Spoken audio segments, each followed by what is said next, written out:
Assalamualaikum warahmatullahi wabarakatuh. Selamat pagi anak-anak pintar. Semangat belajar ya. Meskipun kita melaksanakan pembelajaran dari jarak jauh, tetap semangat, jaga jarak, dan selalu jaga kesehatan. Karena lingkungan kita belum bebas dari COVID-19. Oke, materi kita pada pagi hari ini yaitu struktur dan fungsi jaringan tumbuhan. Nah, jaringan adalah sekelompok sel yang mempunyai struktur dan fungsi yang sama dan terikat oleh bahan antar sel membentuk suatu kekuatan. Jaringan penyusun tubuh tumbuhan dapat dibedakan menjadi dua macam, yaitu jaringan meristem dan jaringan dewasa. Jaringan meristem. Jaringan penyusun tubuh tumbuhan dapat dibedakan menjadi dua, yaitu jaringan meristem dan jaringan dewasa. Yang pertama yaitu jaringan meristem. Jaringan meristem adalah jaringan sel yang penyusunnya bersifat embrional atau mampu secara terus-menerus membelah diri untuk menambah jumlah sel tubuhnya. Ini merupakan gambar dari jaringan meristem. Nah, terdapat beberapa ciri-ciri pada sel meristem, yaitu antara lain: yang pertama, berdinding tipis; yang kedua, banyak mengandung protoplasma; yang ketiga, vakuola kecil; yang keempat, berinti besar. Nah, yang kelima, plastida belum matang. Nah, kemudian berdasarkan letaknya dalam tumbuhan ada 3 macam meristem. Yang pertama, meristem apikal.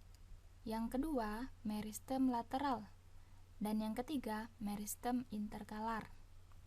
Kemudian berdasarkan asal terbentuknya meristem dibedakan menjadi dua, yaitu meristem primer dan meristem sekunder.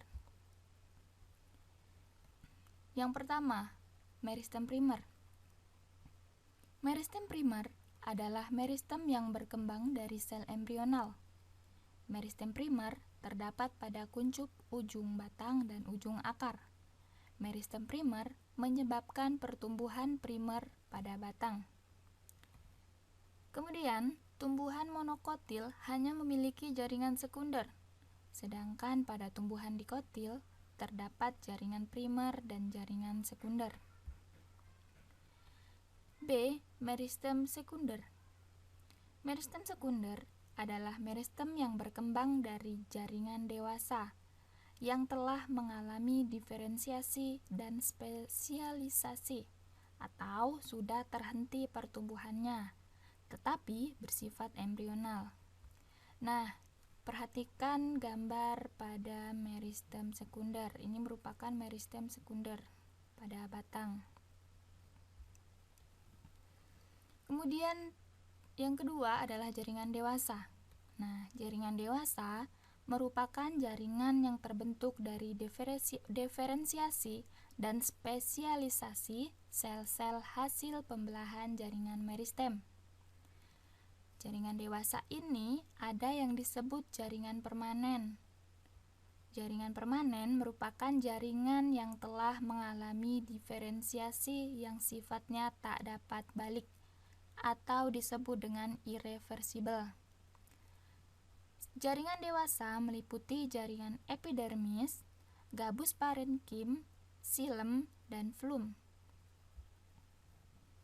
Macam-macam jaringan dewasa bisa dilihat pada gambar. Ini merupakan jaringan epidermis. Nah, yang ini jaringan dasar parenkim.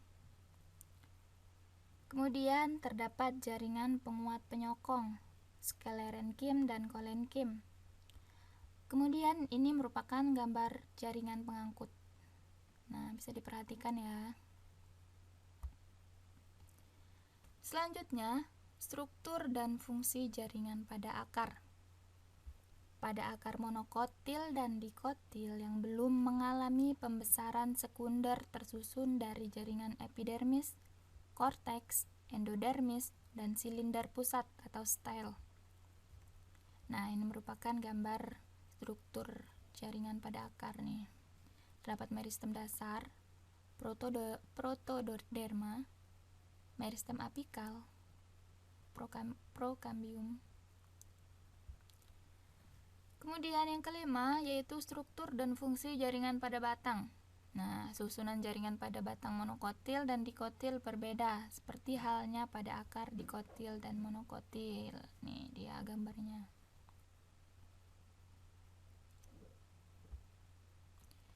Nah, bagian-bagian penyusun batang.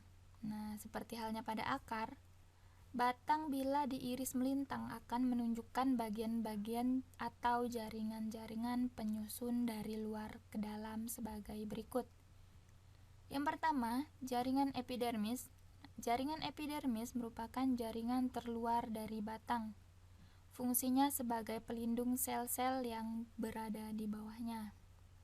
Kemudian ada jaringan korteks. Yang ketiga, silinder. Silinder pusat atau stel.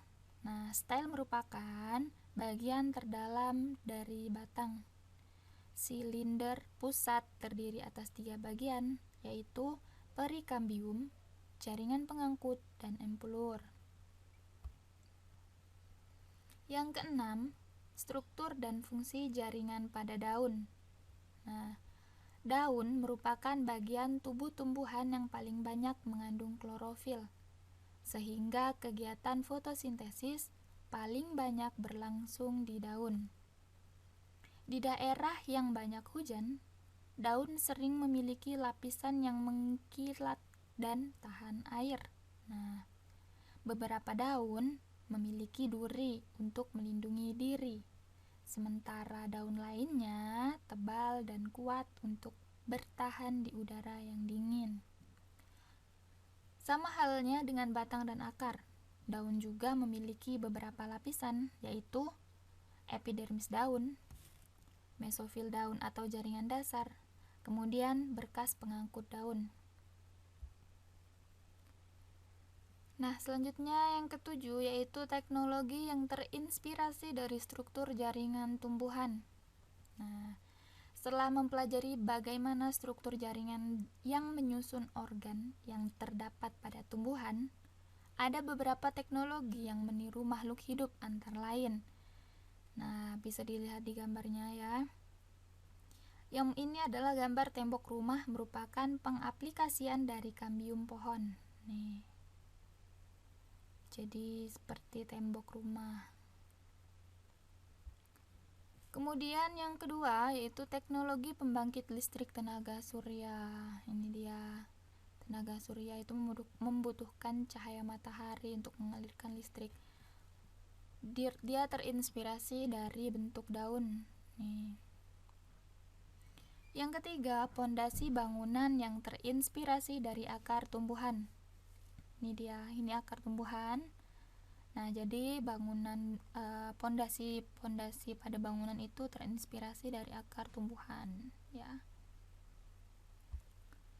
Nah, mungkin itu saja materi kita tentang struktur dan fungsi jaringan pada tubuh tumbuhan.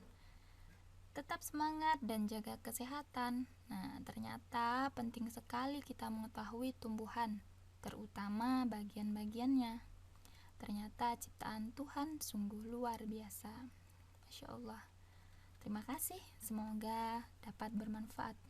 Assalamualaikum warahmatullahi wabarakatuh.